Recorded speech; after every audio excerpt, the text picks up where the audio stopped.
then that raises another set of questions. What does it say about the governments? What does it say about the elites? What does it say about the continued role of patriarchy, etc.? And these are the ways in which we can come to understand, it seems to me, the process of reform. It's important to note that when you look at reform today, then, you have religious leaders like Sheikh Qaradawi, based in the Middle East, the Grand Mufti of Egypt, but you also have the Grand Mufti of Bosnia, who's educated at a great Islamic university, Al-Azhar, but also his PhD from the University of Chicago. So diversity of religious leaders with different backgrounds. You have Tariq Ramadan, on the one hand, coming out of Europe with an Egyptian background, and you have reformers in Indonesia. But you also now have telepreachers. In my book, The Future of Islam, in the chapter, I talk about, and I hate this phrase, but where are the Martin Luthers and where are the Billy Grahams? Well, you've got your telepreachers, the Amr Khalids, based in Egypt and Europe, and you've got A.A. Jim in Indonesia. And these are people who have mega followings and mega audiences. So you've got that kind of diversity out there that needs to be recognized. But at the same time, one of the major challenges that they face, and we face today, we non-Muslims, is the whole issue of religious pluralism. Because if we sometimes say Islam looks like a very narrow religion and seems to have problems with religious pluralism, then take a look at the way in which many Westerners respond to faiths that fall outside the Judeo-Christian or secular axis. The way in which they see Hindus who may dress differently, or Sikhs and or Muslims. The way in which they handle an issue like the hijab. Not only in terms of are they able to see the right of somebody in terms of their religious freedom to dress that way, are they able to see in terms of civic notions and principles, like a right of a woman to choose the way she wishes to dress and see it within that context? Or are they somehow put off by this religious practice because it seems so different and strange from where they would come down? And so we see both this challenge in the West as well as Muslim countries. One of the sad things is that in a number of Muslim countries today, non-Muslims are discriminated against. And in some of the countries where there has been a significant amount of pluralism and freedom, like Malaysia and Indonesia, at times we've had incidents recently that create greater tensions within the society. Often these are done by smaller groups, but these are significant groups. So I'll bring my comments to a close and say that when we look at the context of the Muslim world, or at least when I look at it, what I see is a vibrant vanguard across the Muslim world of reformers and interpreters. And they're very diverse. They agree on some things and some conclusions, and they differ. But they exist in a world of both, if you will, conservative, authoritarian leaders, and at times conservative, authoritarian, religious leaders, as well as extremists. And these become the currents that they need to make their way through.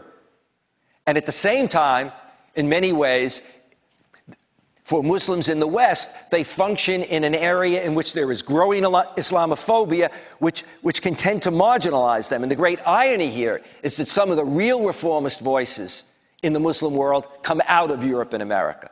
People like Tariq, people like Abdulaziz Sachedina, Syed Hussein Nasser, many people, Ingrid Mattson in the United States, because in Europe and America, there's a much more open society for many of these Muslims to think and to move forward.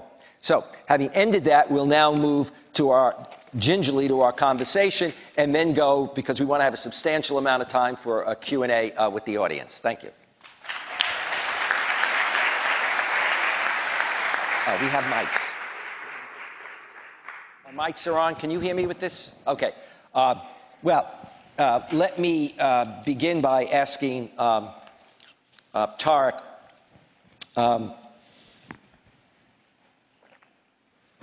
when you use the word radical, I mean, you referred to this earlier, but I think it's important for audiences to understand. Talk a little bit more about what you mean by radical and why this is radical.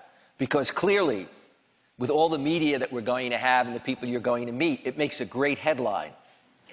You see, Tariq Ramadan calls for a radical Islam at Georgetown University. That means the two of us get to live overseas.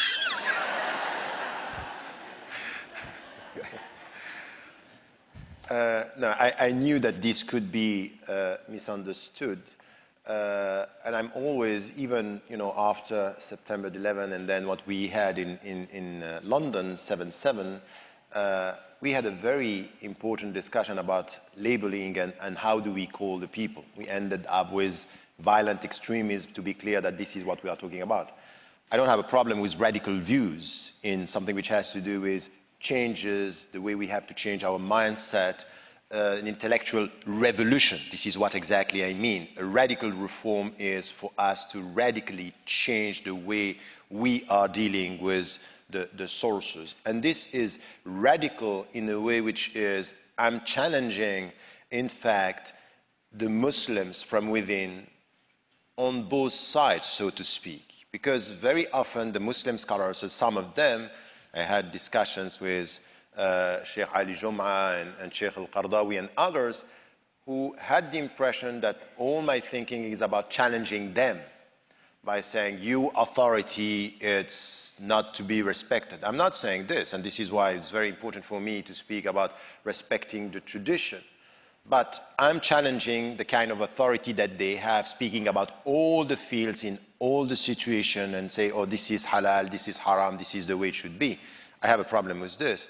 But my main problem, in fact, is towards the Muslim communities and the Muslim majority countries. I'm challenging their silence by saying you cannot just blame the scholars not to do the job, while with all your knowledge, you are not coming with a vision in our specific sciences and expertise. And this is where I think it's quite important to radically change this, unquestioned authority of the scholars and passive silence of the followers. So it's in this way that I'm talking about a radical reform.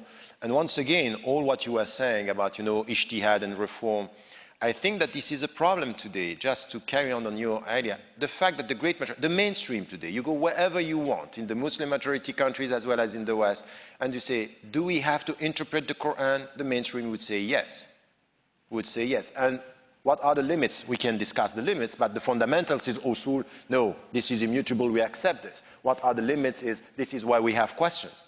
The point is not only to interpret the text, which is now accepted, is in which way we read the text and in the light of the context that you are talking about. And this is where, for me, it's a problem, where in the classical tradition, something was implicitly there, which is not there today, which is the knowledge of the context, the knowledge of the people.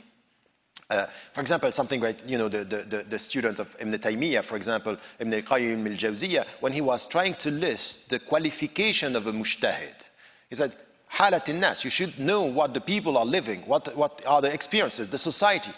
And he said this was normal, just to be able. But now it's a superficial knowledge of a complex world ends up with you just adapting yourself and running. And this is where we use the same word, we don't have the same understanding.